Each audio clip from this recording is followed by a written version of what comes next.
Bonsoir à toutes et à tous. Merci d'être venus nombreuses et nombreux chez Caribe ce soir. Alors, on s'était promis que pour une soirée rock et littérature, on aurait au moins 10 minutes de retard par rapport à une soirée littéraire classique. Donc bravo, la mission est accomplie. On est très content, donc c'est la quatrième fois qu'on essaye de faire donc, ce genre de soirée qui relie un peu la musique qui nous est chère, sous toutes ses formes, et puis la littérature qui nous est chère aussi, comme les murs en témoignent. Donc ce soir, on a la chance d'avoir trois écrivains qu'on aime beaucoup, et on vous dira un peu plus tout à l'heure pourquoi on les aime beaucoup, mais je vais quand même les vérifier qu'ils sont là d'abord. Donc il y a Olivier Martinelli qui est là, il y a Mathilde Janin qui est ici, et il y a Patrick Bouvet qui est juste là. Donc, trois auteurs vraiment, je pense que vous ne regretterez pas d'être venus. Mais avant donc de passer à la littérature sur le rock ou jouant avec le rock d'une certaine façon, on va écouter du rock. Et je pense que oui, du rock au sens large. Et c'est la première fois donc chez Caribe qu'on accueille des musiciens qui ne sont ni produits par Volvox Music, ni édités par Volvox Music. Donc on est très heureux de cette première. Et donc c'est grâce à Olivier Martinelli donc, qui va dire qui va nous en dire un peu plus. Non mais juste présenter, alors déjà Olivier c'est l'ancien chanteur des Gogo Charlton, que peut-être certains ont connu, qui était assez proche des Kid Bombardos, qui sont mes neveux, donc c'est presque une histoire familiale. Et pour le livre, j'avais demandé à certains groupes de participer à la BO du livre. Parce qu'il y a un groupe fictif qui fait des reprises de la variété française, mais en mettant des paroles en anglais, et puis en triturant un petit peu la mélodie, etc. Et Olivier a été un des premiers à y répondre. Il va interpréter une de ses chansons d'ailleurs, une reprise de... Il faudra retrouver ce que c'est. Ah oui, bon, on ne le dit pas alors. Voilà. Et Jérémy qui va l'accompagner, qui fait partie des Dorian Pimprenel. C'est ça? Ouais. Non, c'est pas ça. Je rectifie. Hein. Oui, c'est ça. Voilà. Voilà, donc je pense qu'on écoute D'accord, merci. Musique. Merci. Merci à Librairie Caribe et à Olivier et à tout le monde de m'avoir sorti de l'hibernation. Donc je vais faire 2 morceaux au début tout seul et puis Jérémy va arriver après, tranquillement. C'est ça?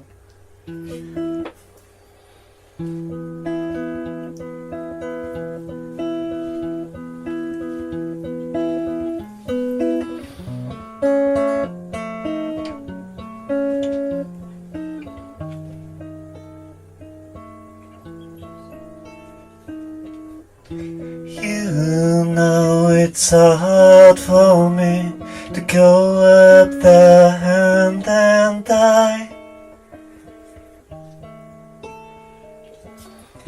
You've been in love with me, but all I perceived is a sign. But if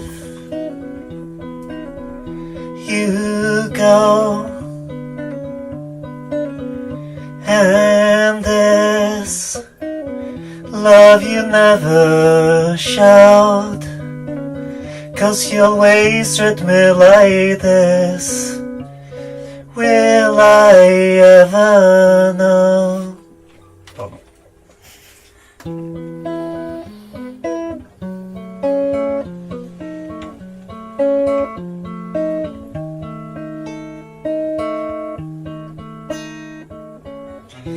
You know it's hard for me to go up there and then die. You've been in love with me, but all I perceived is a sign. But if you go, and this love you never showed, 'cause you always treat me like this, and will I ever know?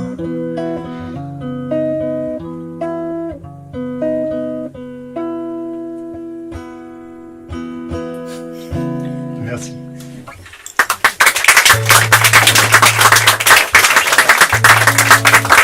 Tu veux qu'on ait meilleur que moi.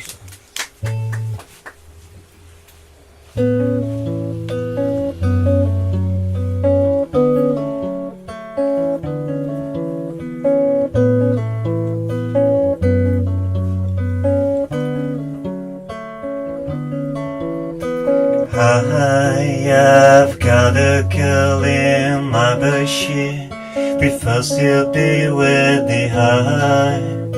Love you all my life, in such a boyish lies. How cute they know.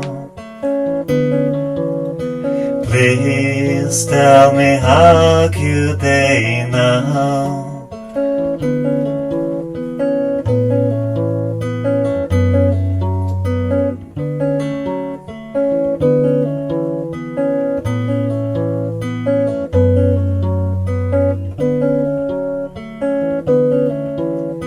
She had an accident in her hometown. She started losing her hair. Could take your aircraft down. She only wanted a friend. Where is she now?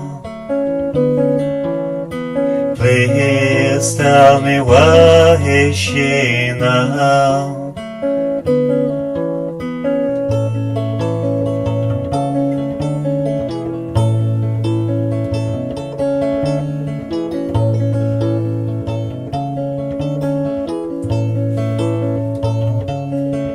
Where she goes, she doesn't have to feel like a shepherd.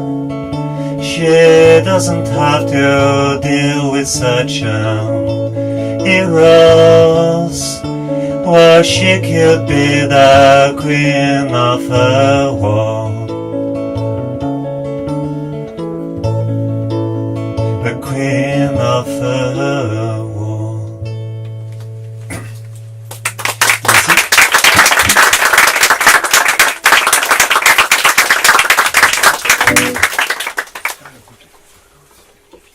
Merci. Ça va? Je m'assois. Tu veux t'asseoir? Allez. Alors, la prochaine chanson s'appelle Go to Congo.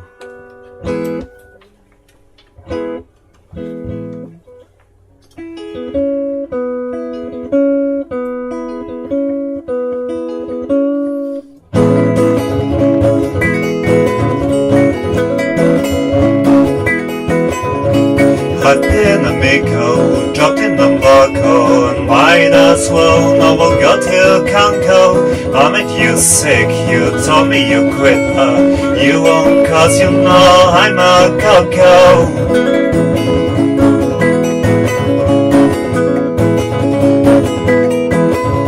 I exhausted cookhouse, I looked for your freckles, but the only trail wasn't a feminist blog hoe. So wrote you a letter, in which I was stand up, but you only said I should dream of Pago. I know your eyes on the hot blue, and your hair's not really that blonde, yes I know. That's all I know.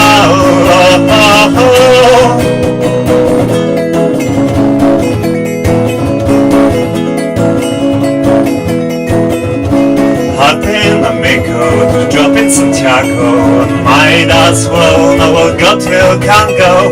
I met you sick, you told me you quit, but you won't cause you know I'm a go-go. I know your eyes on the hot blue, and your hair's not really that blonde, yes I know. That's all I know.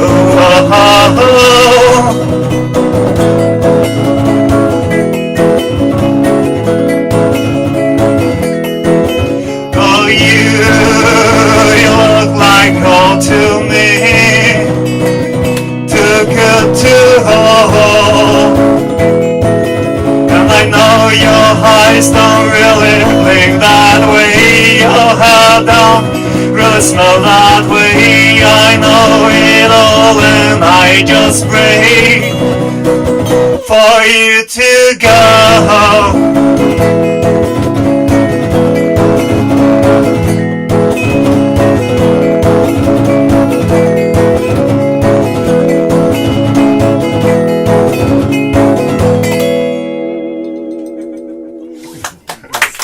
Merci.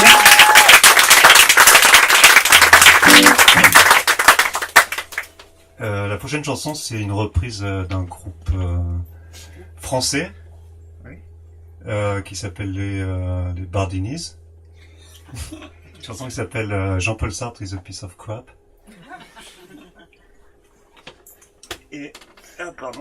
Qui était elle-même une reprise d'une chanson française.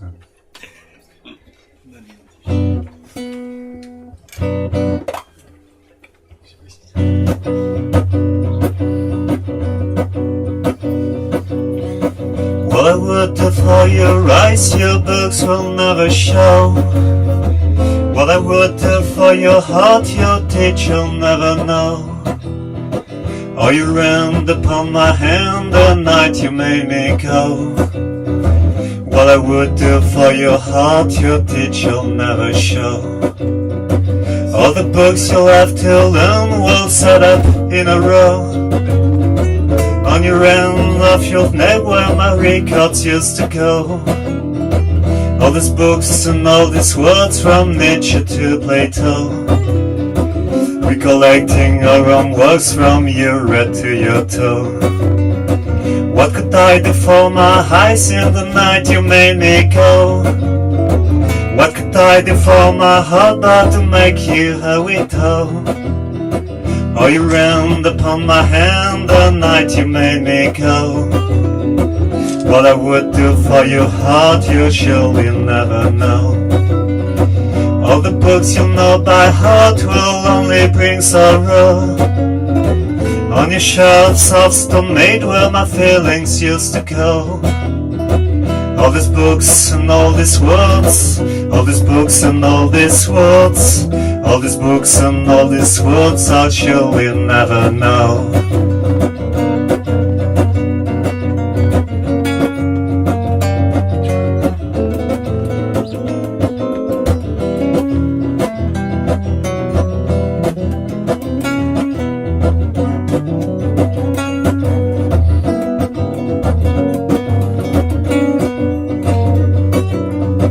What I would do for your eyes, your books will never show. What I would do for your heart, your teeth you'll never know. Oh, you ran upon my hand the night you made me go. What I would do for your heart, you surely never know. All the books you love to learn will set up in a row. On your shelves of wood made where my records used to go. All these books and all these words, all these books and all these words, all these books and all these words I surely never know. Merci.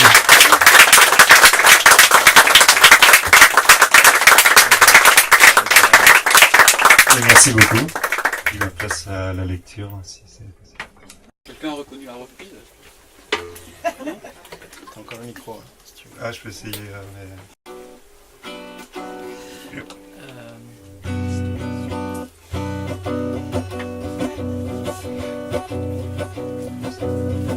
Non, je n'oublierai jamais la baie de Rio, la couleur du ciel, le nom du Corcovado, la rue à Madureira, la rue que tu habitais. Je n'oublierai pas, pourtant je n'y suis jamais allé. Voilà. Oh. De Nino Ferrer.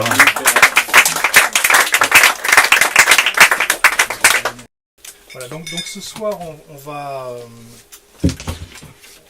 être autour de trois textes assez différents, en fait, qui tous parlent, traitent d'une façon ou d'une autre du rock. Ce qui est intéressant, il y a une part de hasard, et c'est chouette. Les trois auteurs ce soir, en fait, pour moi en tout cas, s'attaquent à un moment et à et un emblème différent du rock, hein, qui en font tous partie. Donc Olivier Martinelli, avec Une légende, donc, qui est son deuxième roman. En fait, C'est bien édité, oui, mais c'est le 5e. bon, il y a eu d'autres textes, mais effectivement, moi de ceux que je connaissais, c'était le deuxième. Donc le premier, en fait, La nuit ne dure pas, racontait ce que c'est en fait un groupe indé en fait de rock contemporain là aujourd'hui à Bordeaux.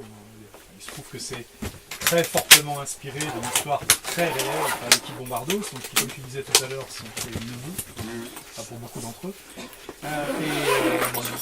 Voilà. Et il y a assez peu de textes en français qui, enfin, il y en a enfin, chez les Anglais et les Américains, mais en français c'est assez rare. C'est des textes qui s'intéressent justement à ce que c'est aujourd'hui la vie d'un groupe qui débute, enfin, qui essaye d'y arriver, qui a la foi.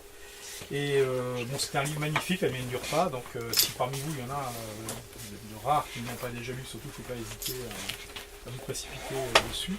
Mais Une légende donc reprend les choses en fait cette fois sur l'individu. On n'est plus tant sur le groupe, même si le groupe joue un rôle, mais c'est vraiment sur l'essence du rock. Qu'est-ce qui fait qu'un adolescent à un moment plonge dans le rock et que ça devient sa vie pour un bon moment, peut-être pour toujours, ça, on en parlera tout à l'heure, mais en tout cas pour un bon moment. Et Olivier raconte ça donc avec une intelligence des détails, enfin de ce qui fait vraiment quand on essaye de démarrer, qu'on ne sait rien faire, il faut être honnête, quoi. Que la moindre note de guitare c'est une horreur, enfin, et tout ce qu'on a en tête c'est des références, des trucs qu'on a entendus. Et puis replacées à une certaine époque, les références elles sont ce qu'elles sont, ce qui amène effectivement à démarquer des tubes de variété française, pour essayer d'en faire du rock, nourri quand même par Alice in Chains ou ce type de groupe, quoi. Donc il y a quand même quelque chose qui est fort, mais c'est avant tout un roman, enfin, sur la passion, en fait, et sur ce que ça peut être de vouloir se lancer dans cette aventure. Et en ayant la foi, hein, parce que si ça s'appelle Une légende, c'est parce que le narrateur, donc Antoine Bardani, est certain qu'il va devenir une légende du rock. Et il est suffisamment convaincant pour qu'au bout d'un moment on commence à y croire aussi, quoi. Alors qu'on sait bien que c'est une carrière où il y a énormément d'appelés et très très très peu d'élus. Donc c'est un roman vraiment remarquable, donc on va en reparler tout à l'heure. Après ce moment de passion, de foi, de rage, d'improvisation, de bricolage des débuts, bon, il y a un certain nombre de musiciens, d'artistes qui s'en sortent, qui obtiennent une reconnaissance, si ce n'est commercial, il ne faut pas pousser quand même, mais en tout cas au moins artistique. Et qui existent, qui sont connus, qui ont des critiques en France, ailleurs, dans le monde. Et on reconnaît qu'ils portent quelque chose, qu'ils apportent quelque chose au rock, qu'ils ne se contentent pas effectivement de reproduire quelque chose qui existe déjà. Et le roman qu'a proposé Mathilde Janin, donc il y a un peu plus d'un an, alors parle de beaucoup d'autres choses et d'une façon très subtile, très intelligente, dont on parlera tout à l'heure, mais s'attaque notamment à ce moment-là, c'est-à-dire au moment où un artiste a obtenu sa reconnaissance artistique, existe, et donc accède à un deuxième type de problème, d'une certaine façon, c'est que c'est le conflit potentiel entre justement la poursuite de son art, là où ça l'emmène, là où il aurait envie d'aller, et puis l'ensemble des contraintes qui se sont déjà générées, qu'elles soient des contraintes liées au business assez particulier qu'est le rock, parce que même si c'est peu apparent, marginalement apparent au stade de Une légende, ça le devient en fait assez rapidement, et là ça l'est. Donc autour d'un artiste, il y a tout un microcosme qui se met à graviter, qui existe, qui apporte quelque chose, j'espère, mais qui dépend en tout cas de là où va l'artiste pour sa vie, pour ses revenus, etc. Donc producteur, éditeur, agent, conseiller artistique, musicien, quand c'est un groupe. Et donc il y a un moment de bascule où tout ça devient un peu contradictoire, et quand en plus s'y mêlent, donc, comme ça a été le cas donc, dans le cas de Mathilde, à la fois des magnifiques histoires de est-ce qu'il y a une possibilité de l'amour et de la relation intime en fait face à un truc artistique, chose qui n'est pas spécifique aux musiciens, qui concerne n'importe quel type d'artiste absolu, qui cherche vraiment quelque chose. Et puis quand le sort et la médecine s'en mêlent et que près d'un an en fait avant les premiers cas en Sierra Leone, Mathilde avait prévu en fait Ebola. Et un Ebola qui a déjà muté 2 fois, donc qui ne se contente plus de rester en fait dans les jungles ouest africaines, mais qui peut commencer à se promener, qui devient peut-être même aérobie, enfin vraiment le cauchemar, quoi. Et donc évidemment ça a ensuite un impact sur la société, et qui finit par impacter même des gens qu'on soupçonnerait a priori d'être dans une tour d'ivoire, comme des artistes, musiciens, rock, relativement arty, relativement expérimentaux. Donc c'est un deuxième moment, c'est un moment qui est assez beau, enfin moi je trouve que c'est à la fois, il y a quelque chose qui a fonctionné, et puis en même temps plein d'autres questions se posent. Puis Patrick Bouvet, alors on en parlera tout à l'heure, mais qui tourne autour du rock depuis longtemps, qui connaît bien le rock et la musique, hein, mais qui n'avait pas consacré jusque-là de recueil spécifiquement à la musique, enfin je ne crois pas, même si les autres s'en approchaient parfois, avec Cartesson, donc, qui est paru au printemps dernier, nous montre un peu la terrible facette, je dirais, finale, mais celle qui est aussi la plus connue de presque tout le monde, c'est-à-dire la rockstar, hein. Quel que soit son genre, il se trouve que là c'est une femme, mais la rockstar dans toute sa splendeur, hein, avec une belle carrière, des revenus, des stades remplis, et puis une coquille à paillettes, et puis plus grand chose en fait à l'intérieur. C'est-à-dire que la rage et l'envie des débuts ont sans doute disparu. Le projet artistique du milieu en fait, a sans doute disparu aussi. Il reste une machine à faire du fric, hein, et un ensemble de mythes contemporains, extrêmement puissants, extrêmement développés, qui sont orchestrés autour de tout ça, et qui font qu'elle le veuille ou non, en fait, cette star, elle va être dans cette mécanique. Et il y a une façon de le dire, parce que Patrick Bouvet exprime ça en vers libre, hein, en poésie. Alors, je sais, parfois les gens se disent la poésie, voilà, mon Dieu, c'est un peu compliqué. Ah bon, quand on aime la musique et le rock, normalement la poésie c'est quand même un peu comme une sorte de sœur, hein. C'est un peu comme des chansons en fait, sauf que la musique est dans la tête et que personne n'est en train de la faire. Et donc c'est très proche. Et c'est fait avec à la fois une intelligence et une beauté qui fait qu'on, non seulement c'est des choses parfois qu'on sait, mais parfois des choses qu'on ne sait pas, mais qui tout à coup prennent leur puissance, quoi. Donc voilà, donc je trouve que c'est une belle chance de vous avoir tous les trois en fait là ce soir. Et ce que je vous proposais, c'est que, parce que comme on est tous des rockers en fait là ce soir, on sait que on a envie de parler bien entendu et d'échanger, mais après on a envie de boire des bières et du vin évidemment, donc c'est de rester raisonnable quant au timing, surtout que comme tous les rockers on a déjà un quart d'heure de retard au démarrage. Et du coup je proposais qu'on dise quelques mots sur chacun des textes, hein, que vous répondiez à une question qui sera un peu la même en fait pour chacun, qui est par rapport à votre écriture, le rock, qu'est-ce que c'est pour vous, et ensuite de lire un peu, de donner à entendre un peu de vos textes.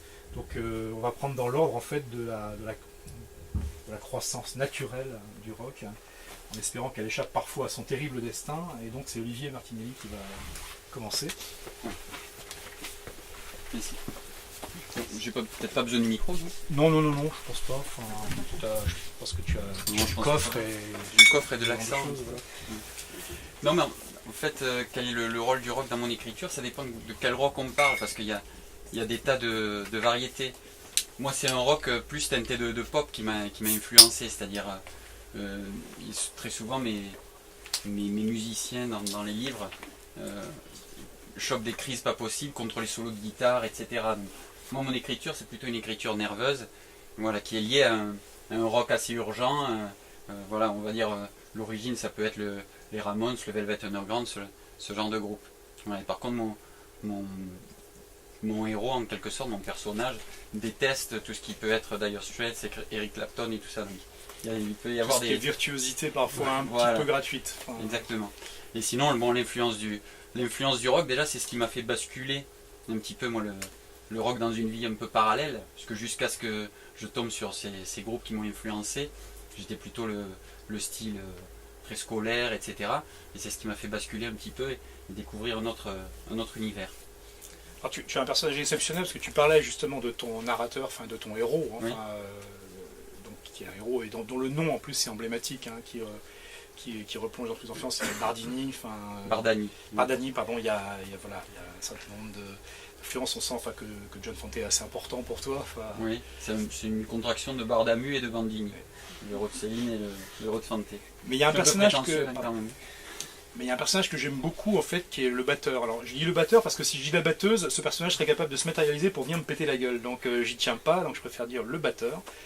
Et qui est un personnage exceptionnel. Enfin, et je me demandais juste, est-ce qu'il correspond à une réalité? C'est quelqu'un que tu connais ou bien Oui, ce qui est marrant maintenant, j'ai beaucoup de retours sur le livre, il y a beaucoup de personnages du livre qui se reconnaissent. Donc oui, c'est le groupe qui est monté un peu de briques et de broc, est constitué justement d'un guitariste de hard, donc que le chanteur est obligé de discipliner pour qu'il arrête ses envolées, et d'une batteuse qui ne supporte pas qu'on l'appelle batteuse, qui veut qu'on dise batteur, et qui est une punkette tatouée, etc. Voilà, c'est ce mélange des genres qui fait le qui charme arrive de à ce faire groupe. une assez belle magie en fait.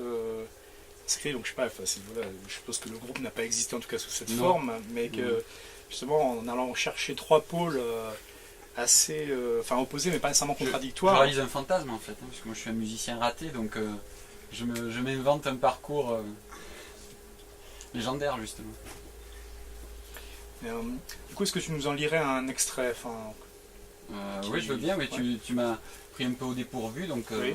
Ça arrive souvent dans cette librairie, qu'on prenne les gens au dépourvu. ça doit être assez court, tu m'as dit, parce que j'ai Oui, enfin, Alors,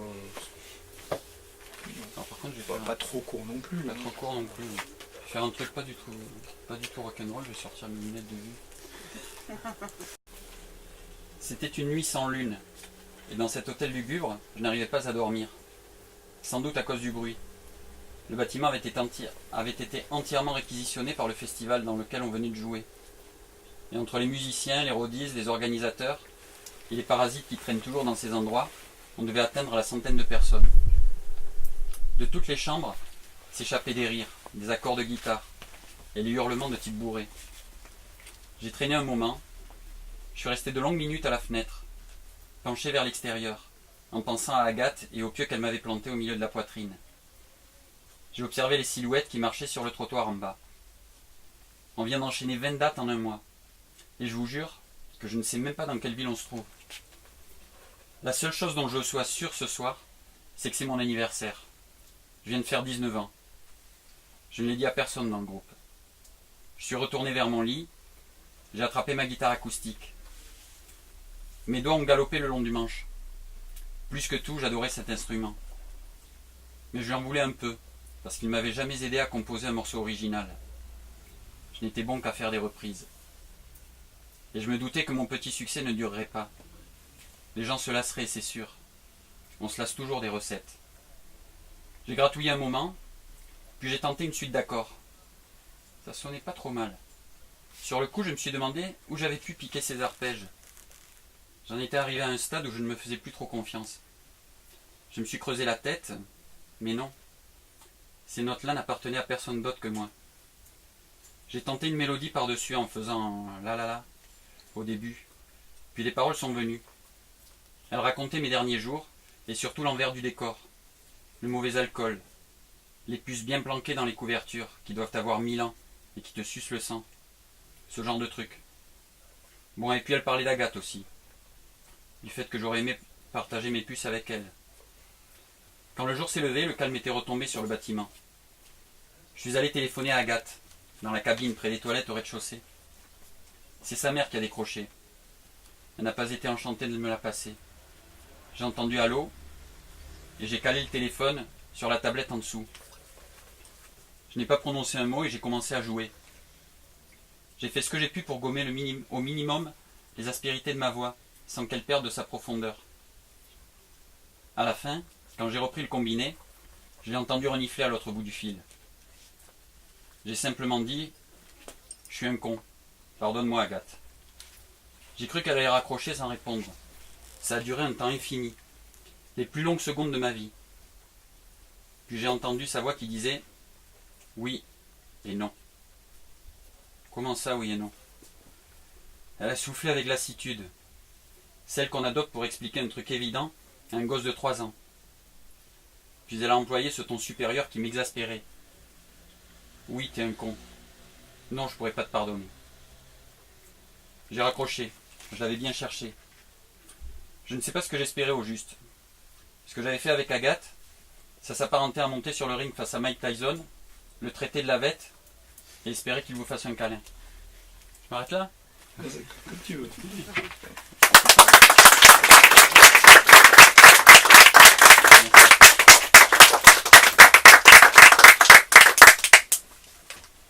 Merci beaucoup Olivier. Donc, après donc cette fougue, cette construction, en fait, bon, on passe à une autre étape. On n'y passe pas toujours, hein. Enfin, on connaît tous malheureusement le moment où on reste un peu dans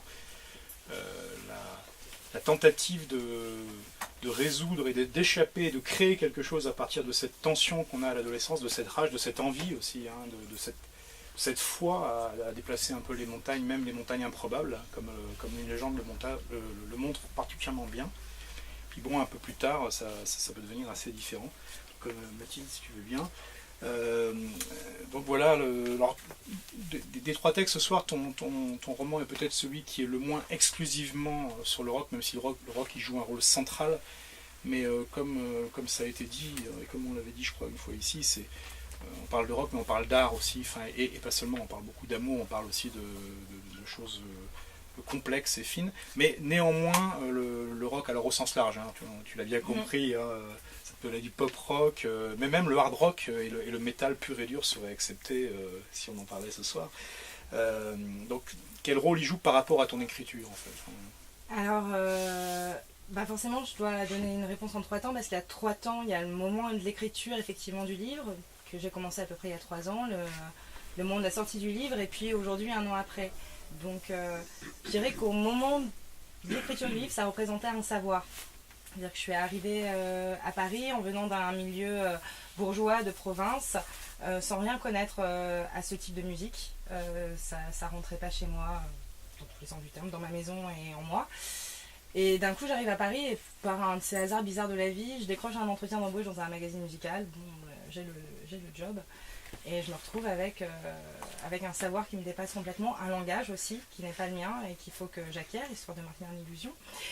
Et donc c'était ça que ça représentait au départ. Et je pense qu'au moment où j'ai commencé à écrire le livre, l'idée c'était de confronter justement tout ce langage, qui soit technique ou qui soit critique avec ses clichés, ou qui soit critique sans ses clichés justement, et quand il devient très beau et très aérien, avec ma langue à moi, que j'estimerais être une langue bourgeoise. Et donc j'ai l'impression que ce livre ça a été un petit peu une aventure, et qu'on le retrouve dans le style du livre, où on commence avec une langue très tenue, très musclée, avec beaucoup de points-virgules et on sait écrire et on sait structurer, qui ressemblerait plus peut-être à de la musique de chambre, jusqu'à une espèce d'aventure du langage qui fait qu'à la fin du livre, enfin, je trouve un souffle et une voix qui serait plus proche du shoegaze. Et donc voilà, c'était une aventure du langage par rapport à un savoir. Deuxième truc que représente le rock au moment où le livre sort, enfin, au moment où, en tout cas, je suis vraiment dans la création de la structure du livre, c'est un milieu. Donc pareil, provincial, j'arrive à Paris, et là d'un coup, je découvre qu'il y a un milieu du rock et qu'il y a plusieurs petites niches. Et par exemple, ça me fait rire, mais les 2 musiciens de ce soir, on ne se connaît pas personnellement, ils peuvent en attester.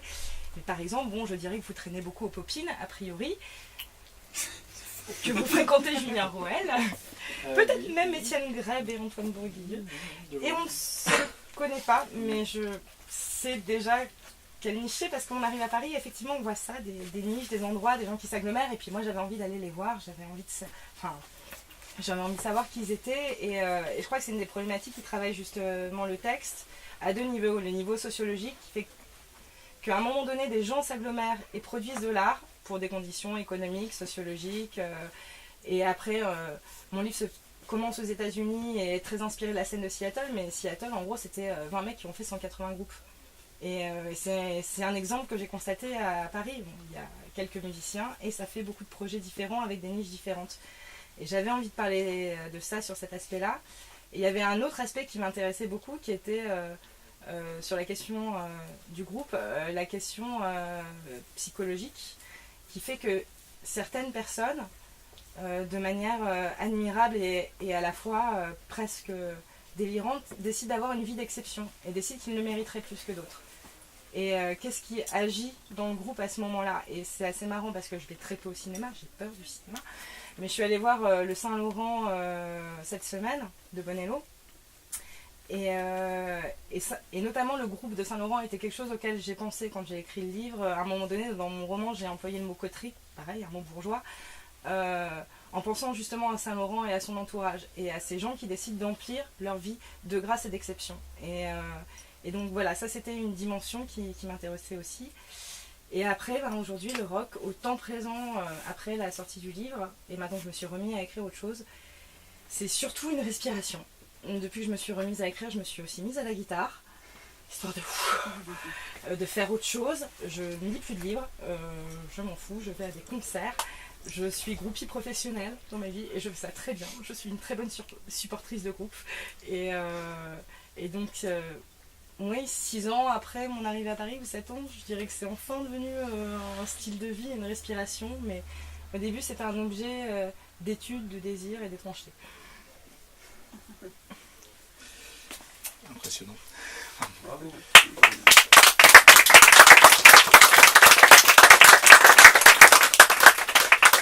Je propose de nous lire un extrait, donc on en a parlé tout à l'heure, mais comme effectivement ton roman a de nombreuses parties en fait, même si c'est...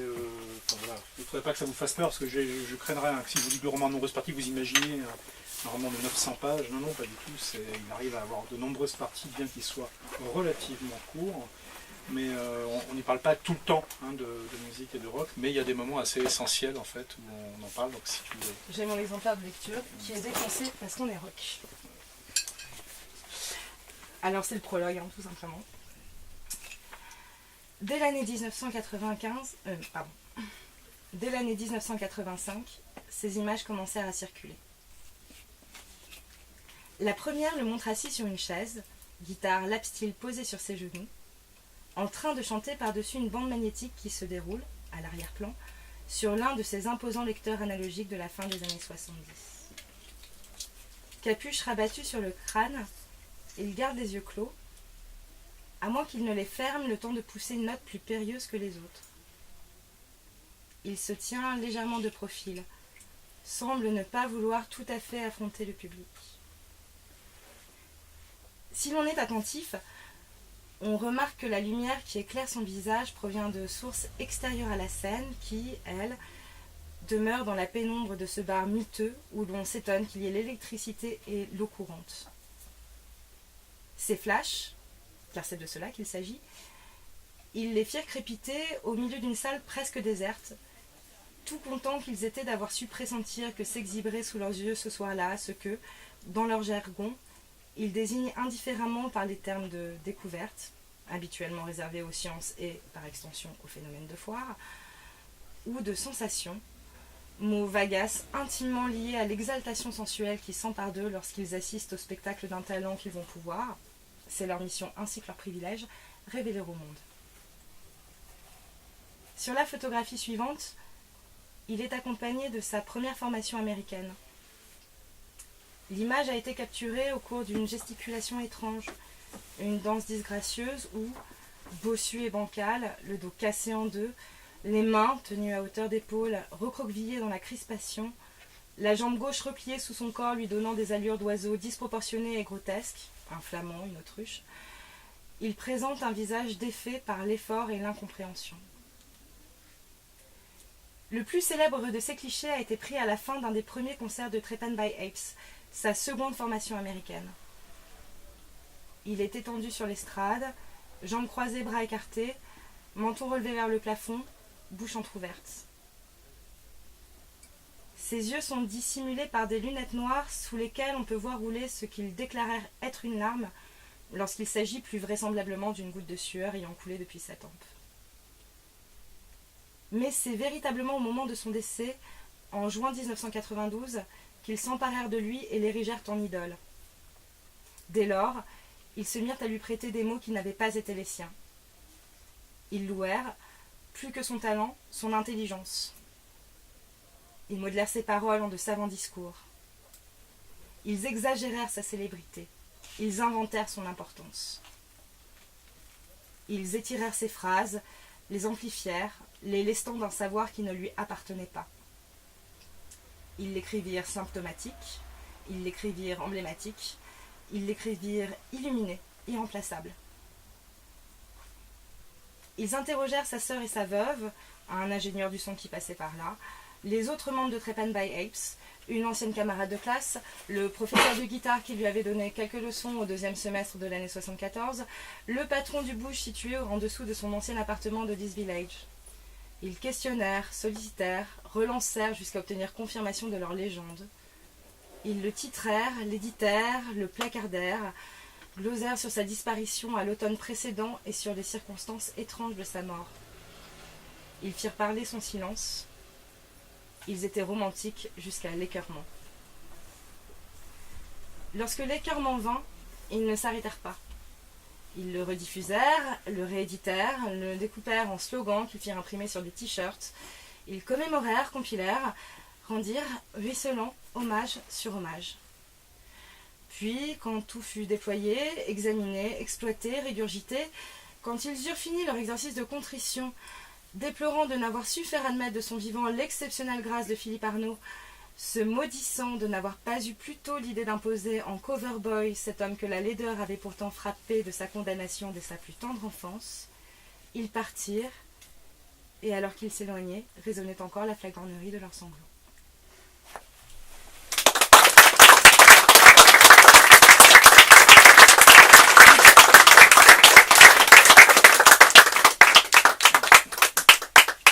Merci beaucoup Mathilde. Donc on voit à quel point effectivement la légende est devenue réalité déjà à ce stade, puis à quel point tous les germes en fait de toute autre chose sont déjà là.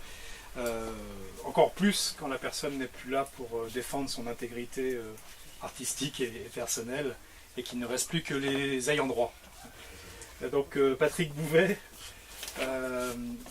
alors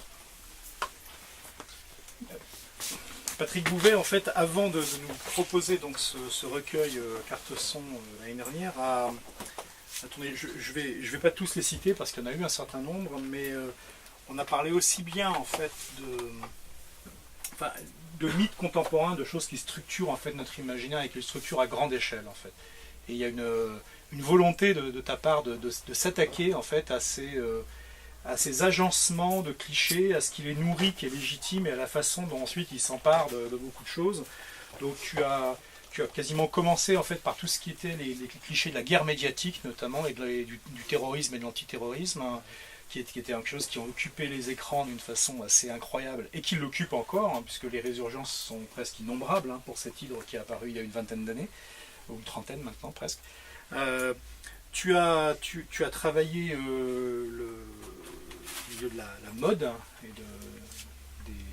des mannequins en fait, hein, comme aussi une icône, c'est le cas de le dire, éminemment contemporaine. Tu as travaillé aussi, voilà, il est là, la star de cinéma, qui est pas tout à fait la même chose que la rockstar en tant qu'un mais qui justement s'exprime d'une toute autre façon, incarne des choses d'une façon très différente. Et donc à chaque fois, bon, tu as choisi une forme qui est celle globalement de la poésie en vers libre, mais avec une matière assez différente. Et bien que le rock ait toujours été présent, je pense, hein, dans tout ce que tu fais, et je crois que ça ne t'est pas étranger enfin, dans d'autres dimensions que l'écriture, donc justement, c'est avec Carte Son en fait qui est le recueil où le rock est au centre de la scène, c'est le cas de le dire. Donc pour toi, voilà, c'est quoi ce lien et cette façon d'utiliser ou de vivre le rock? Peut-être pourrais dire deux mots assez rapide sur ce que c'est la musique pour moi, parce que moi j'ai eu le syndrome assez classique du grand frère, donc j'ai un frère qui a 11 ans de plus que moi. Donc quand j'étais tout petit, à 5-6 ans, on est à la fin des années 60, mon frère arrivait, lui il avait donc 17-18 ans, il arrivait avec les disques qui sortaient du moment, quoi. Donc je me suis farci du Beatles, surtout du Rolling Stone. Mon frère était un grand fan des Rolling Stones. Et puis Led Zeppelin, et puis tout, la déferlante totale, mais tout petit comme ça. Donc j'ai fait de la air guitare à 5 ans, alors que c'était pas à la mode encore. Et de la, je sais pas comment on dit, air drums aussi, beaucoup. Et ça m'a suffisamment marqué. Bon, mon frère a complètement arrêté, il a fait une carrière de directeur commercial, pas du tout rock'n'roll. il a semé le virus et puis il est parti gagner de l'argent. Et puis moi je suis resté en rade, j'ai pas pu du tout, même au-delà de la musique, c'est-à-dire qu'il y a la musique, donc il y a l'éducation musicale qui se fait comme ça par le grand frère, puis après c'est des questions de génération je pense beaucoup aussi. Donc moi j'hérite de toutes les 60s avec mon frère. Dans les années 70 je commence à écouter aussi des choses par moi-même. Bon, des choses comme les Zeppelin évidemment, je parle des choses que tout le monde connaît, hein.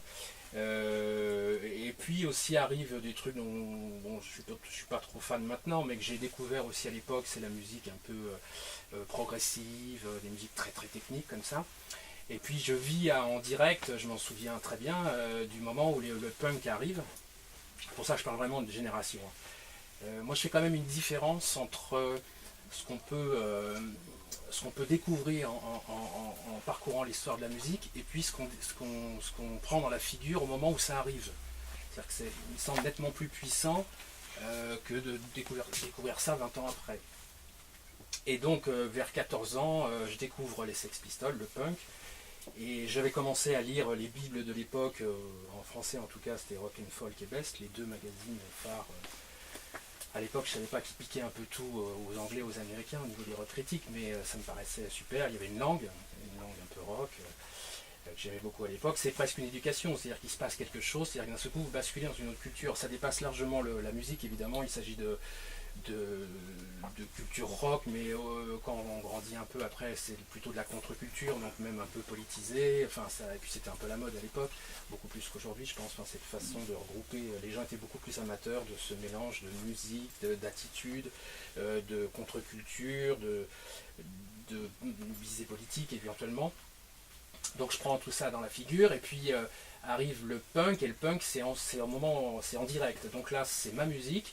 Et ce qui est génial, c'est que ça fout en l'air tous les groupes techniques qui commençaient à devenir boursouflés et à faire des opéras rock, ce qui devenait, pour ma part, je trouve assez indigeste. Et là, on repart au basique, DIY, tu prends 3 accords et tu te débrouilles avec ça, et surtout si tu sais pas jouer, c'est encore mieux. Donc j'ai trouvé ça absolument génial. Et puis arrivé la période, pour moi, c'est vraiment c'est subjectif, et encore une fois, peut-être une question de génération, arrive une période incroyable, qui est celle juste après le punk, c'est-à-dire 76 et jusqu'à 82 à peu près, qui est la période où arrive la new wave, la cold wave, l'afterpunk, et arrivent tous ces groupes incroyables, enfin pour moi hein, à l'époque et encore un petit peu aujourd'hui, et qui me font un peu aussi une éducation, parce que c'est peut-être la première fois où on a vraiment des groupes qui se revendiquent de choses plus arty aussi, ce qui était souvent détesté par les rockers de base qui détestaient qu'on arrive parce que l'insulte c'était les art school bands, hein, c'était vraiment comme Brian Eno, des gens comme ça, aussi musique et bien d'autres choses. Et là moi c'est le moment où je décide de faire de la musique moi-même. Donc là on est en 78-79, je fais mon premier groupe, je suis en fin de collège et voilà, on se met à jouer. Et ça m'a jamais plus quitté jusqu'à encore quelques années. Maintenant je fais toujours de la musique, mais pas de manière intense. Je ne rêve plus de devenir une rockstar et tout ça. Enfin, j'ai eu des groupes, mais je continue à faire de la musique, mais un peu différent puisqu'il y a la littérature qui est arrivée entre temps. Donc ce qui évidemment ça a complètement changé, je pense, ma vie. Enfin, j'avais sûrement fait pour pas devenir directeur commercial, ça c'est sûr. Donc ça s'est fait un peu facilement de me laisser influencer par tout ça. Mais au-delà du pur rock ou du pur son, je crois que ce qui était important, c'est que ça m'a fait basculer vers une attitude et une façon d'envisager la vie, et éventuellement de se poser un peu des questions. C'est le versant un peu politique de la chose, mais pas forcément engagé politiquement, mais en tout cas d'avoir un regard critique sur... on peut le faire sans le rock, je suppose. Mais je trouve que voilà, tout le rock qu'on a pu écouter à cette époque-là, les 60, 70 et un peu 80, c'était quelque chose qui venait un peu balayer voilà, un décor qui nous était donné. Donc c'est là où ça a été fondamental pour moi, c'est là où ça reste très présent. Pour revenir à ce livre précisément, bon, ça fait maintenant plus 12-13 ans que j'écris, que j'ai publié, enfin en tout cas mon premier livre. Et il était évident que je devais faire un livre sur la musique, mais ça m'a pris tout ce temps-là, pas pour l'écrire, parce que je n'arrivais pas à l'écrire du tout, parce que l'idée pour moi, c'était au départ, naïvement, c'était de parler de toute cette musique que j'aime bien, et notamment peut-être cette période un peu précise, là, de 5 ans. Et puis je me suis dit, ça va un peu emmerder tout le monde, à part quelques anciens combattants, et puis voilà. J'aime pas trop, moi, comme dans les romans où les gens glissent, c'est pas des romans sur la musique, mais on glisse toujours un peu une bande son un peu idéale. Je trouve que ça fait un peu toujours coller, donc je voulais un peu éviter ce genre de piège, de dire regardez ce que j'aime, regardez c'est bien, mais bon, je peux comprendre qu'on s'en fout à peu près complètement. Mais ce qui m'a intéressé évidemment, c'est la musique dans nos vies. Et aujourd'hui, si je la regarde, moi je pense que j'aime absolument rien de ce qui se fait aujourd'hui, hein. Je commence à devenir vieux con, mais il n'y a à peu près rien. Par contre, j'observe toujours, je regarde ça, mais comme je regarde la guerre du Golfe en 91, hein, pour moi c'est absolument pareil, c'est militaro-industriel tout ça. Enfin, c'est absolument la bande-son pour moi la musique qui est un peu au top aujourd'hui, je parle de matraquage, hein, je ne parle pas des groupes qui sont intéressants, je parle de la grosse industrie, c'est la BO du libéralisme échevelé, quoi. Donc voilà, c'est comme ça que ça m'intéresse, c'est-à-dire ça m'intéresse comme une mécanique, ça m'intéresse pour l'industrie. Donc j'ai essayé d'écrire un livre qui à la fois parle de cette industrie, enfin dans l'état dans lequel elle se trouve aujourd'hui, comment on a un peu vidé les gens incontrôlables, comme il en existait dans les années 70, hein. Il n'y a plus de Jimi Hendrix, il n'y a plus d'Iggy Pop. Iggy Pop il fait des publicités maintenant aujourd'hui, c'est plus ce qu'il fait, mais je le comprends, il a envie de gagner de l'argent, il s'est fait beaucoup voler, donc il a envie d'en avoir pour ses vieux jours. Mais voilà, on a évacué tout ça, et maintenant on a des gens assez lisses, on a des bons petits ouvriers de la musique, avec des usines à tubes, enfin vous connaissez ça sûrement, vous allez en Suède, vous pouvez acheter des tubes comme ça au kilomètre. Et voilà, il fallait, en fait c'est ça dont il faut parler. Enfin, à mon sens, il faut parler du fait qu'on nous a évacué tout ce qui pouvait être subversif. Parce qu'avant, c'était un mariage chaotique, mais je connais ça depuis les années 70. C'est-à-dire que la grande histoire, c'était que des groupes étaient signés sur des grosses majors, arrivaient bon an mal an à faire 1, 2, 3, 4 albums, puis se faisaient virer, mais c'était bien de se faire virer. Mais l'argent gagné par les majors leur permettait de temps en temps de se dire apparemment les jeunes aiment d'autres musiques, donc on va essayer de gagner un peu de sous avec avec toutes les musiques, même si on les déteste. Aujourd'hui, tout ça, bon, évidemment, il y a une question économique assez importante. Du coup, les choses se mettent en place sûrement autrement, mais voilà, moi j'avais envie de parler du fait que d'une certaine manière, on nous a enlevé ce qui pouvait faire l'intérêt de la musique. Et qu'en même temps, puisque je suis quand même un tout petit peu optimiste, je me dis il y a toujours des petits cœurs qui battent, et donc il y a de la vibration, parce que la musique étant de la vibration, il y a toujours quelque chose qui saute, qui est là, qui frémit, quoi. Donc c'est le frottement pour mon héroïne, on peut l'appeler comme ça, entre le business dans toute sa splendeur et le fait qu'il y ait des fantômes. Il y a des esprits autour de ça et qu'il y a encore de la vibration. Peut-être en dire un petit bout du coup. Bah oui. Je prends le mien.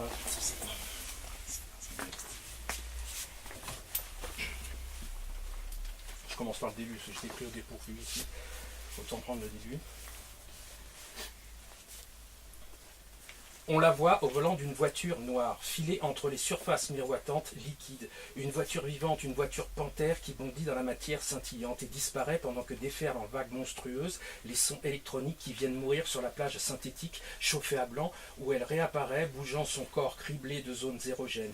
Des dizaines de reflets cuivrés sur la peau et les lignes de texte sortent de sa bouche pour flotter dans un ciel devenu rose. Gimme, gimme, gimme more. Elle avance, absorbant tout sur son passage, ne sachant jamais si elle va massacrer ceux qu'elle croise ou leur faire l'amour. Gimme, gimme, I need more. Le monde n'est pas assez vaste. Don't stop now, don't stop, don't stop. Elle pousse un cri déchirant quand elle arrive devant l'immense grille verte. Rayon laser quadrillant le champ visuel. Le monde est clos. No, no, no. Elle en a épuisé les limites. La rythmique a disparu. Il ne reste qu'un lointain écho. Oh, oh, oh, de sa voix brûlée par les effets. Mais rien ne peut stopper ce bloc d'énergie pure. Elle s'accroche au grillage, le secoue violemment jusqu'à le faire tomber, libérant les séquences implacables du refrain dans l'espace salvateur.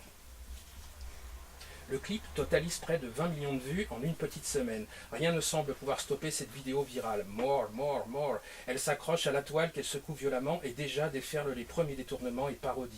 Des vagues monstrueuses de sons et d'images en boucle. Elle tourne autour d'un monde scintillant, clos sur lui-même. La star a été vue à Paris où elle a illuminé les front rows dans des défilés haute couture avec sa chevelure flamboyante venant mourir sur un décolleté incendiaire. Seul bémol, des lunettes noires cachant à l'assistance ses grands yeux bleus absorbant tout.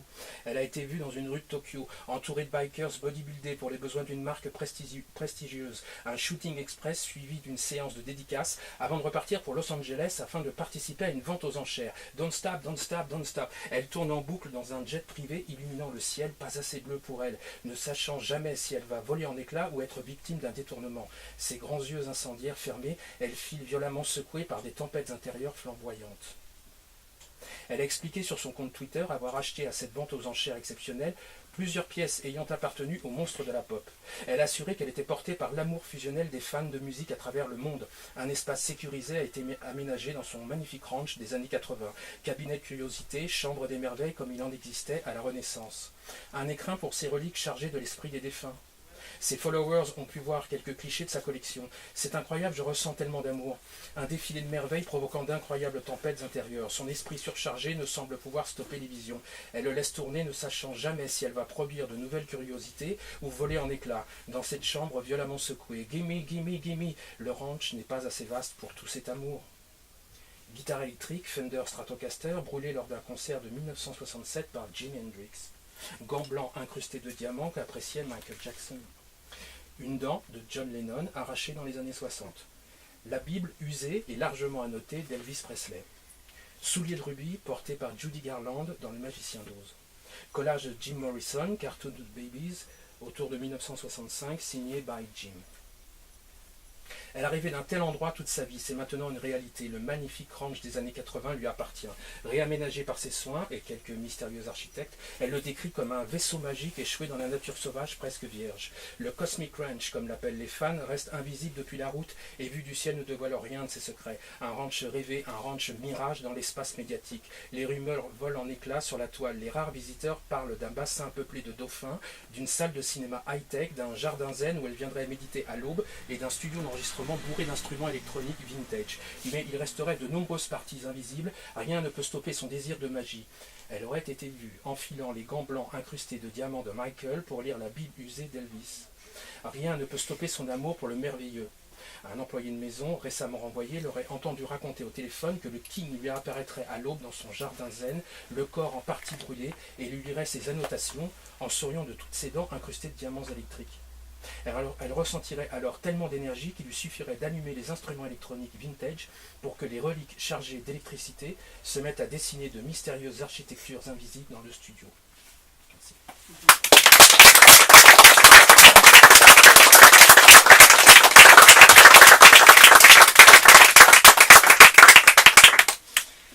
Vraiment, merci beaucoup. Je crois qu'on a une belle démonstration de à quel point le rock et la musique c'est politique, hein. C'est intimement politique, même si un tas de forces qui ne sont pas nécessairement conspiratoires, qui se contentent d'exister en fait, passent leur temps à nous persuader du contraire, à dire que c'est juste de la distraction. Je crois que là, en le prenant par trois endroits assez différents, on arrive à un beau constat. Alors je me permettrai d'ajouter, avant qu'on puisse se précipiter, comme tout bon rocker, donc sur la bière, et à titre exceptionnel aussi sur le vin, ce qui effectivement est un petit peu moins usuel, mais après tout, on sent bourgeoise, c'est vrai. Et je mentionnerai, donc, parce que je sais que parmi vous, il y en a qui ne se satisferont certainement pas de 3 ou 5 livres et qui en voudront repartir avec plus. Donc j'en signerai simplement 2. Il y a un recueil de nouvelles qui est paru la semaine dernière, de Stéphane Lecard, chez l'excellent éditeur Antidata. Alors Stéphane Lecard en plus est là, mais ça, franchement, ça n'était pas complètement prévu. Mais c'est un recueil qui... plusieurs de ces nouvelles expriment certaines de ces essences qu'il y a dans le rock. Et il y en a une qui est assez extraordinaire, que ne serait-ce que pour ça, vous devriez vous procurer ce recueil, qui s'appelle Puer le talent, et qui se passe à Lorient. Et la rumeur prétend parfois qu'à Lorient, ça sent un peu le port de pêche. Comme je suis lorientais, je sais que c'est une rumeur, mais je comprends que certains y croient. Et c'est une nouvelle absolument magnifique, hein, qui en dit beaucoup sur justement des choses qui ont été dites ce soir, sur ce que c'est d'avoir la foi, d'avoir l'envie d'y arriver, hein, dans le rock, de ce qu'on est prêt à faire pour ça, de ce qu'il faut parfois subir, hein, ou imaginer en fait pour y arriver. Et puis un autre livre qui est assez différent, qui est ce qu'on appelle parfois un beau livre, parce que c'est monstrueusement illustré, qui est sorti l'année dernière, et c'est un projet indépendant qui a été fait par des gens. Enfin, en gros, c'est 27 écrivains qui écrivent chacun 27 lignes sur 27 artistes, principalement des rockers, qui sont tous morts à 27 ans. Et je pense que presque tous, vous en connaissez 6 ou 7 des artistes qui sont morts à 27 ans, mais il y en a beaucoup plus, et y compris des connus. Alors parfois on va prendre le batteur ou d'un groupe, parce que... Mais sur 27 textes, alors c'est très richement illustré par des artistes contemporains, notamment par des graffeurs et par des artistes de street art. C'est très très chouette. Et sur les 27 textes, je vais être honnête, c'est normal, il y en a 7 ou 8 qui sont assez faibles. En tout cas moi je les ai trouvés faibles. Mais il y en a une bonne dizaine, voire une quinzaine, qui sont des super textes qui font vraiment plaisir. Et puis ça parle de ce rock qu'on connaît, pris par plein d'endroits différents aussi, donc c'est très beau. Voilà, et donc, je ne sais qu'ajouter, à part que le rock et la littérature, au fond, c'est un peu la même chose en fait. Mais bon, je sais que tout le monde n'est pas d'accord. Donc, bonne suite de soirée. Alors, n'hésitez pas à profiter évidemment de la présence de 3 auteurs pour vous faire abondamment dédicacer leurs œuvres. 4, pardon. Pour faire abondamment dédicacer leurs œuvres. Qui ne sont pas seulement sur cette table, on pourrait croire qu'il n'y en a que 2 ou 3 et qu'il va falloir se battre pour les avoir, mais il y en a un peu plus sur la table là-bas. Donc normalement il y en aura peut-être pour tout le monde, si tout le monde reste raisonnable. Voilà. En tout cas, merci donc beaucoup à Olivier Martinelli, à Mathilde Janin et à Patrick Bouvet, ainsi qu'à Olivier au fond. et... Voilà. Merci beaucoup. Merci à toi.